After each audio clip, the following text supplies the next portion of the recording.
شروع اللہ تبارک و تعالیٰ کے بابرکت نام سے۔ دیوار گریہ۔ دیوار گریہ کو اسلام میں کیا اہمیت حاصل ہے؟ دیوار گریہ کو یہودیوں کے نزدیک کیا اہمیت حاصل ہے؟ وہ یہاں آ کر کیوں آہوازاری کرتے ہیں؟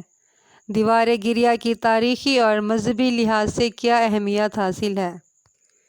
یہ تمام باتیں ہم اس ویڈیو میں ڈسکس کریں گے۔ اس دیوار کو دیوار براق کہا گیا ہے کیونکہ احادیث کے مطابق اسراء معراج کے موقع پر نبی کریم صلی اللہ علیہ وآلہ وسلم جب بیت المقدس تشریف لے گئے تو اسی دیوار مبارک سے اپنی براق کو باندھ دیا، جبکہ یہودیوں کے نزدیک دیوار گریہ کو وہی مقام حاصل ہے جو مسلمانوں کے لیے مکہ اور مدینہ۔ یہودی روایات کے مطابق دیوار گریہ ان کے تباہ شدہ ہیکل کا باقی ماندہ حصہ ہے۔ یہ یہودیوں کی اہم ترین اور مقدس بارگاہ ہے۔ اسی دیوار کے مخالف سمت یہودیوں کی ایک اور مقدس جگہ ہے جسے وہ بنیادی پتھر یا ہولی سٹون بھی کہتے ہیں۔ یہودی روایات کے مطابق اس مقدس پتھر پر کوئی انسان پاؤں نہیں رکھ سکتا، اور اگر کوئی ایسا کرے گا تو وہ قہر خداوند میں مبتلا ہو جائے گا۔ ہیکل سلیمانی کی تعمیر سے پہلے یہودیوں کا کوئی مقدس مقام نہ تھا۔ یہ لوگ خانہ بدوشوں کی طرح زندگی گزارتے تھے اور جس خیمہ میں تابوت سکینہ ہوتا اسی طرف منہ کر کے عبادت کیا کرتے تھے۔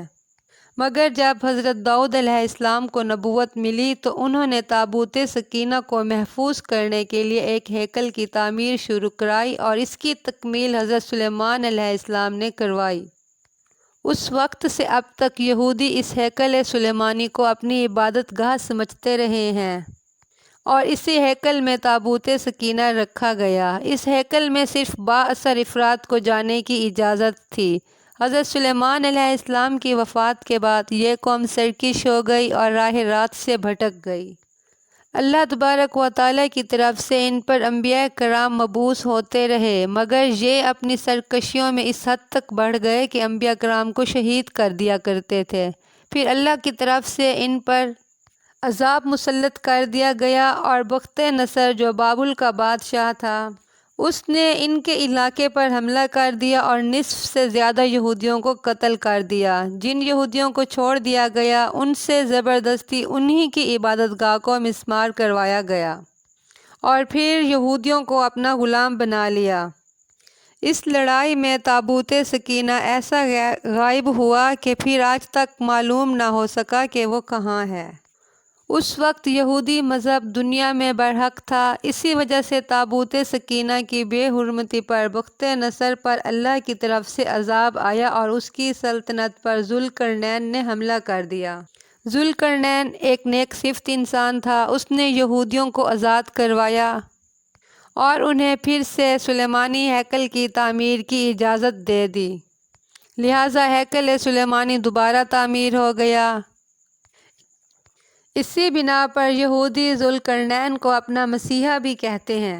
یہودیوں کی سرکشی کم نہ ہوئی تو اللہ نے ایک رومی جنرل ٹائٹس ان پر مسلط کیا جس نے ان کے ہیکل کی اینٹ سے اینٹ بجا دی۔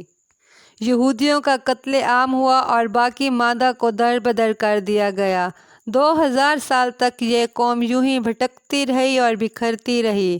پھر حضرت عمر فاروق کے دور میں جب تمام شکست خوردہ عیسائیوں کو عام معافی دی گئی تو بابل کے یہودیوں کو بھی حقوق ملے، قیدیوں کو آزاد کر دیا گیا اور ہیکل سلیمانی کی مغربی دیوار سمیت تمام علاقوں کو مقدس قرار دیا گیا۔ مغربی دیوار یا دیوار گریہ، جسے ویسٹرن وال بھی کہا جاتا ہے، مضبوط کیا گیا۔ انہیں مغربی دیوار تو مل گئی مگر مرکزی مقام حاصل نہ ہوا۔